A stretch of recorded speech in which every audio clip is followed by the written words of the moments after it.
ये कहानी शुरू होती है अभिषेक से। वह अपनी बहन की शादी में जाने के लिए मुंबई रेलवे प्लेटफॉर्म पर अपनी ट्रेन आने का इंतजार कर रहा था कि तभी एक लड़की उसके पास आकर पूछती है, ये मुंबई से हावड़ा जाने वाली ट्रेन कितने बजे तक आएगी? अभिषेक बोलता है 8 PM में आएगी। वह लड़की फिर वही प्लेटफॉर्म पे ही बैठ जाती है और ट्रेन के आने का इंतजार करने लगती है। थोड़ी देर बाद रात के 8 बज जाते हैं, लेकिन ट्रेन नहीं आती है। अभिषेक काउंटर पे जाके पूछता है कि ट्रेन अभी तक क्यों नहीं आई, तो काउंटर वाले अभिषेक को बताते हैं कि घना कोहरा होने के कारण ट्रेन थोड़ी देर से पहुंचेगी। अब अभिषेक उस लड़की के पास जाता है और कहता है कि घना कोहरा होने के कारण ट्रेन थोड़ी देर से आएगी, वैसे आपको जाना कहाँ है? तो लड़की बोलती है, मुझे बर्दवान जाना है। फिर अभिषेक बोलता है, मैं भी कोलकाता जा रहा अपनी बहन की शादी में। दोनों कोई ट्रेन आने का इंतजार करने लगे। दिसंबर का महीना था और ठंड काफी अधिक थी। अभिषेक ने देखा कि वह लड़की ठंड से खुद को सिकोड़ रही होती है। अभिषेक 2 चाय लेकर उसके पास जाता और कहता है, ठंड थोड़ी ज्यादा है, क्या आप चाय पीना पसंद करोगी? तो लड़की बोलती है, थैंक यू। अब दोनों कोई चाय पीने लगते हैं। अभिषेक बोलता है, मेरा नाम अभिषेक है, वैसे आपका नाम क्या है? तो लड़की बोलती है कि मेरा नाम अंजलि है। अब रात के 11 बज गए लेकिन ट्रेन नहीं आई।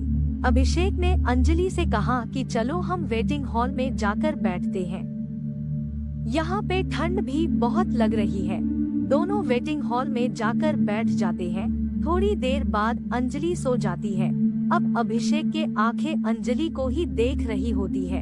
अंजलि की गुलाब की पंखुड़ियों जैसी होठों और उसका मासूम से चेहरे को देखकर अभिषेक के दिल में कुछ होने लगा। अभिषेक ने खुद को संभाला और अंजलि की तरफ से अपनी नजरें हटा ली। रात के 2 बजे ट्रेन प्लेटफॉर्म पे आती है। अभिषेक तुरंत जाकर अंजलि को उठाता है और फिर दोनों कोई ट्रेन में जाकर बैठ जाते हैं।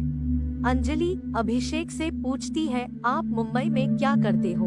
तो अभिषेक बोलता है, मैं एक कंपनी में सेल्समैन की जॉब करता हूँ। और आप क्या करते हो? फिर अंजलि बोलती है, मैं अभी मुंबई से होटल मैनेजमेंट की पढ़ाई कर रही हूँ।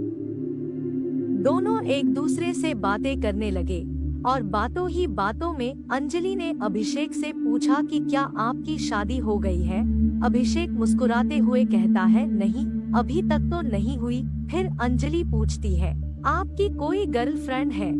तो अभिषेक बोलता है, मेरी कोई गर्लफ्रेंड भी नहीं है, वैसी कोई लड़की मुझे मिली ही नहीं। फिर अंजलि बोलती है, कैसी लड़की चाहिए आपको, जरा हमें भी बताइए। तो अभिषेक बोलता है, बिल्कुल आपकी जैसी। फिर अंजलि बोलती है, मेरी जैसी ही क्यों? तो अभिषेक बोलता है, आप बहुत ही प्यारी और मासूम हो और आपकी ये प्यारी प्यारी बातें मुझे अच्छी लगती है। फिर अंजलि बोलती है, आप अपना फोन नंबर हमें दे दो ताकि लड़की मिलने के बाद कांटेक्ट हो सके। तो अभिषेक तुरंत अपना फोन नंबर अंजलि को देता है। थोड़ी देर बाद अंजलि सो जाती है, लेकिन अभिषेक को नींद ही नहीं आती है। अच्छा जी, ये बात है, तो चलिए अब हम आपके लिए कोई मासूम सी ही लड़की ढूंढती हूँ। वह सिर्फ अंजलि को ही देखता रहता है। ऐसा लगता है मानो अभिषेक के दिल में अंजलि के लिए प्यार का फूल खिल रहा हो। अभिषेक उस पल को अपनी आंखों में कैद कर रहा था। वह सोच रहा था कि क्या पता फिर कभी अंजलि से मुलाकात होगी या नहीं। अब सुबह हो गई थी, ट्रेन बर्दवान पहुँचने वाली थी। अंजलि अभिषेक से कहती है, मेरी मंजिल आ गई, अब मैं चलती हूँ। अभिषेक थोड़ा उदास हो जाता है। उसे ऐसा लगता है कोई अपना उसे छोड़कर जा रहा है।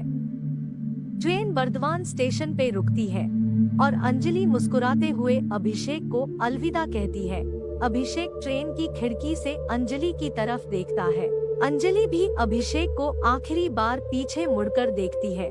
उसके दिल में भी अभिषेक के लिए कुछ फीलिंग्स थी। ट्रेन अब स्टेशन से चल पड़ती है, लेकिन अभिषेक अभी भी अंजलि को ही याद कर रहा था। कुछ समय बाद अभिषेक के फोन पे एक मैसेज आता है, जिसमें लिखा था, तुम्हारे लिए लड़की मिल गई, उसका नाम अंजलि है। और ये उसका फोन नंबर है। अभिषेक ने तुरंत उस नंबर पे कॉल किया और अंजलि ने कॉल रिसीव किया और अंजलि बोली, तो लड़की कैसी लगी आपको? तो अभिषेक बोला, बहुत अच्छी लगी। फिर अंजलि बोली, शादी करना चाहोगे? तो अभिषेक बोला, जी बिल्कुल करना चाहूँगा। फिर अंजलि बोली, तो आ जाइए बर्दवान। अब मानो अभिषेक की खुशी का ठिकाना नहीं रहा।